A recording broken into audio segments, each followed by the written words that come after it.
Hey everybody!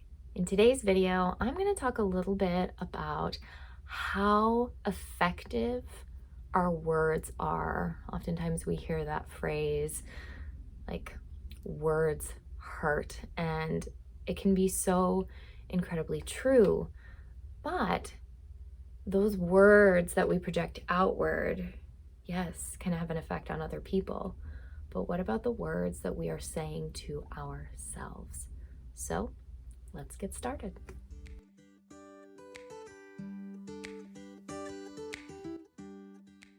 So when it comes to the science surrounding words, and when it comes to the words that we think and say, most of them are pre-programmed into us within our subconscious mind from the very beginning. Starting with, just those simple words like mama and dada and so on. And as we get older, words become more complex and we start putting deeper meaning behind different words. Depending on the culture that we live in and the family that surrounds us, our words can have completely different perspectives to them. And regardless of our perspective of those words, once a word is thought or uttered, it usually has a feeling or emotion attached to it. For example, when we call something mine, it can have deep meaning and sentiment attached to it. When we use the word the, we're just speaking of something as it being what it is. That phrase, it is what it is. So what I mean by this is every time we call something my or mine, we are claiming it as ours. That usually brings a much higher emotionally driven feeling around that, and that triggers cortisol levels and stress, and that puts us in a state of fight or flight. When our body is in fight or flight, all of our systems shut down in order to fight or flee. And if this stays in this state for any length of time, it's absolutely inevitable that the body will physically start to deteriorate. So when we are small children, it is a natural survival instinct to learn the word mine very early on in order to survive and thrive in this world. So there are many things in our lives that we claim to be ours when in fact we really don't want them. We don't have anything to do with them.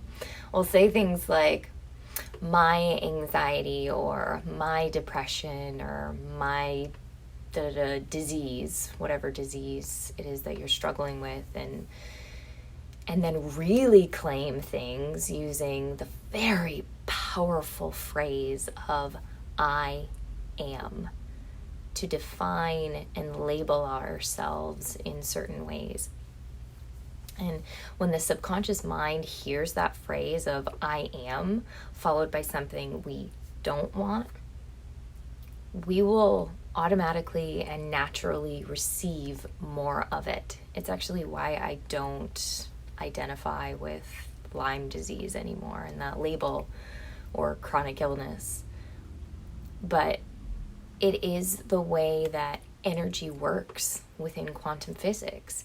It keeps those habits going that we don't desire because, as I stated earlier, our natural instinct when we were small was to claim everything as our own in order to survive.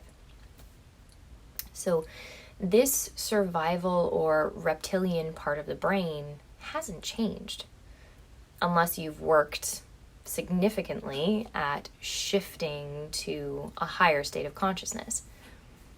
So how can we start to completely shift our brain from a constant state of my, mine, which keeps us in that consistent fight or flight response. We need to release creating an identity around the things that we don't desire and start calling those things what they are. So, for example, the anxiety I experience, or the depression, the anger that comes on sometimes. Can you feel how less threatening that is? Every single time we say that we are fighting something, it again brings us into the state of fight or flight, which deteriorates the immune system even more. We continue to do ourselves a great disservice each and every time we say we are a fighter or a warrior for this exact reason, because it keeps us in that immune system depleting state. Examples to help our bodies and minds shift into a state of rest and healing would be to think or say things like, the anxiety is here. The cancer is in the liver or wherever it is. There are times when I think of these ailments as almost really frustrated friends trying to speak very loudly toward us, toward myself or my clients, to warn us about something that we are ignoring within ourselves. In some way, we may not be living in our truth and integrity. All emotional and physical dis-ease generally stems from not listening to our inner guidance and letting the world project on us and only follow what everyone else is saying or doing and telling us how we should be. So always, always, always remember to live in your truth and to release claiming things that you no longer desire.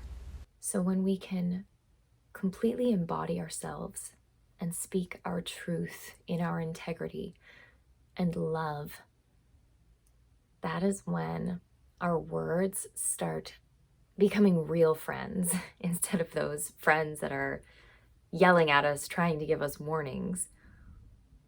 They are the cheerleading friends that are there to support us and to give us love.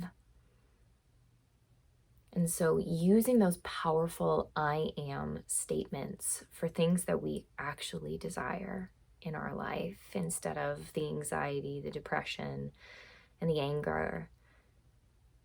Using the I am healthy and completely embodying that. Maybe even though it is not in your present tense,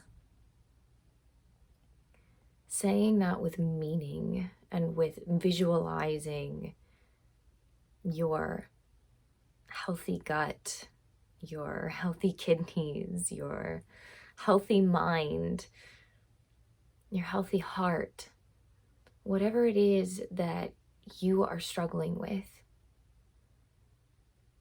I am and my are statements that need to be reserved for the things that you actually want.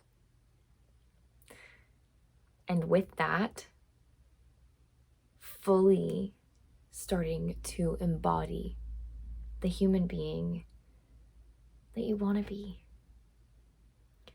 But in this moment, still giving love and grace to heal. Because the more we can do that, the less frustration we have through the process. And the more we are able to actually completely embody the present tense with grace and with beauty and with love, no matter how challenging things may feel.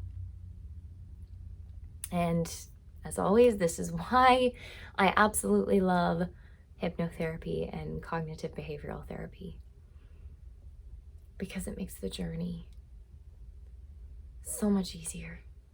Yes, there will still be challenges, but it doesn't have to feel so resistant. It can feel flowing. It can feel free. Start claiming you. As always, I am so grateful that you have joined me through this whole video.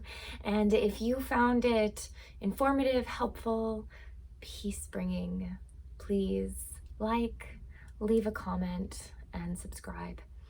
It is so incredibly helpful. And I am sending you all of my love and blessings.